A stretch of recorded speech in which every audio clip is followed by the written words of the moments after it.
Hi everyone. Today we are going to discuss a very important topic of micro, small and medium enterprises. We are going to discuss the various schemes launched for MSMEs in our country. Now let us first understand the basic meaning of micro, small and medium enterprises.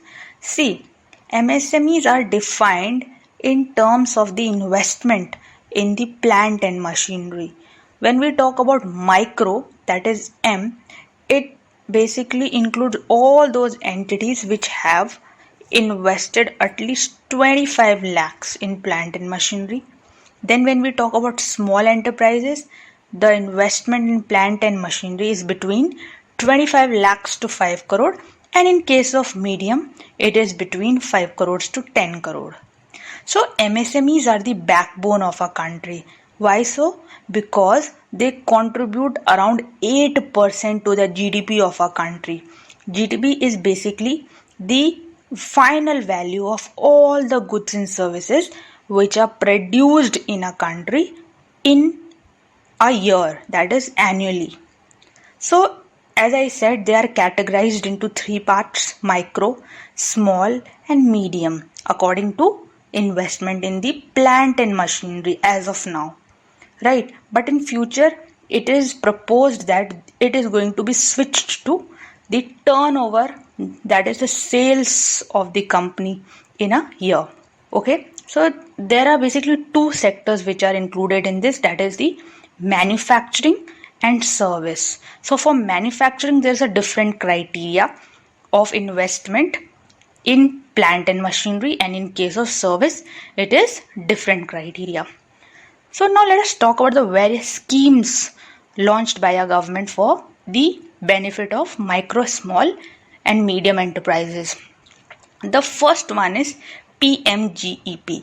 So Prime Minister Employment Generation Program is basically implemented by the khadi and village industries in our country.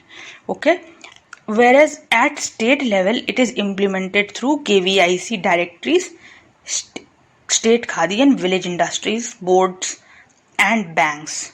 Okay, so the question is, what is the objective of this scheme? See, we all know that there's a lot of migration that is going on currently in our country. People are coming to the urban areas to find job. It is simply because there is paucity of jobs in the rural areas. So the basic objective behind the launch of this scheme is that the employment is generated in the rural areas, right? So what will happen due to this? It will augment or increase the earning capacity of the artisans who are working in those areas, then workers also who are working in certain MSMEs, right? So the main aim is to generate maximum employment for rural as well as urban youth. So what is actually there in this scheme? So let us discuss the various benefits which are offered.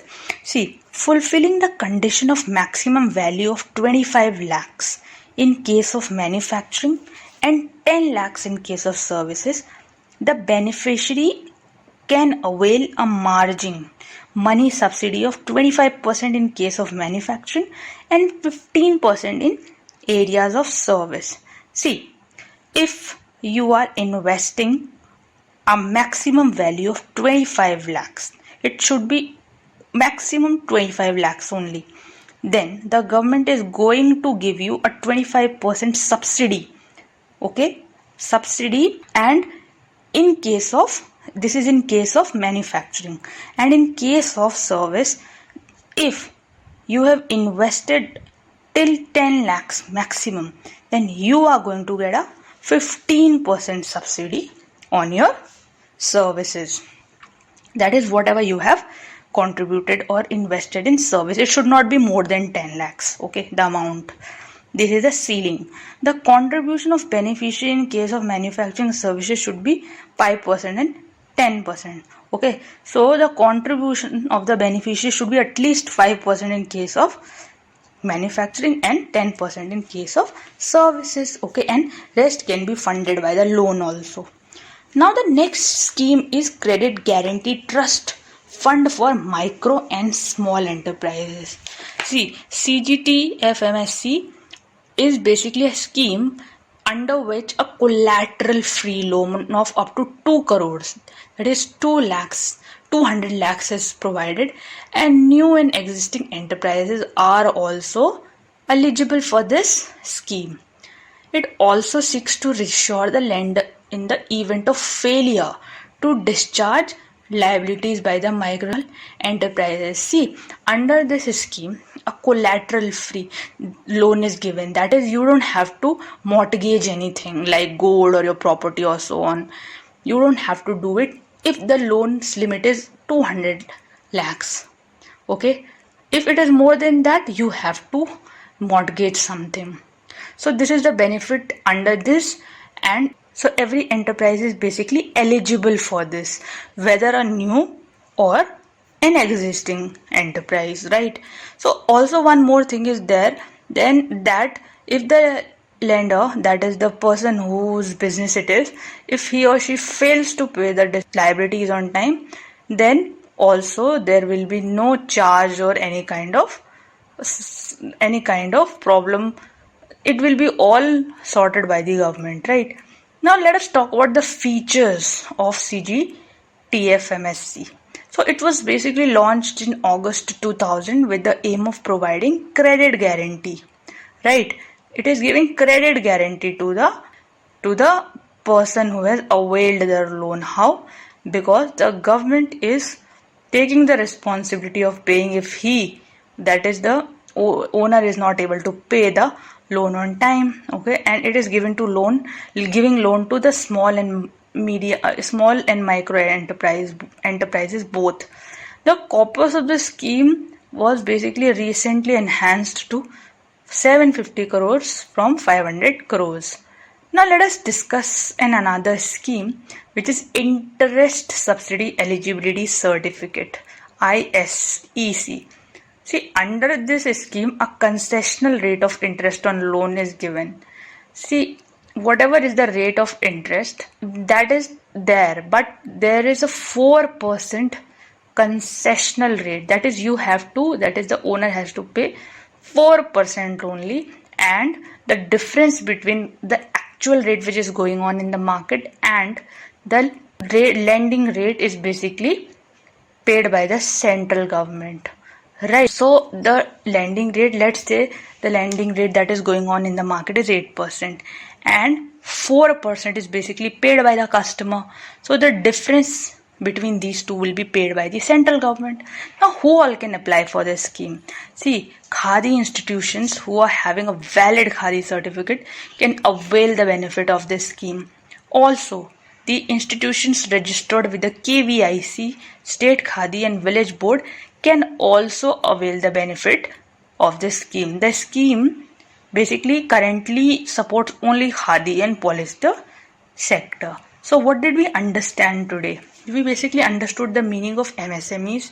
They are basically defined in terms of investment in the plant and machinery, and micro, small, medium are the 3 types of entities under this, and it is basically characterized into further manufacturing and services.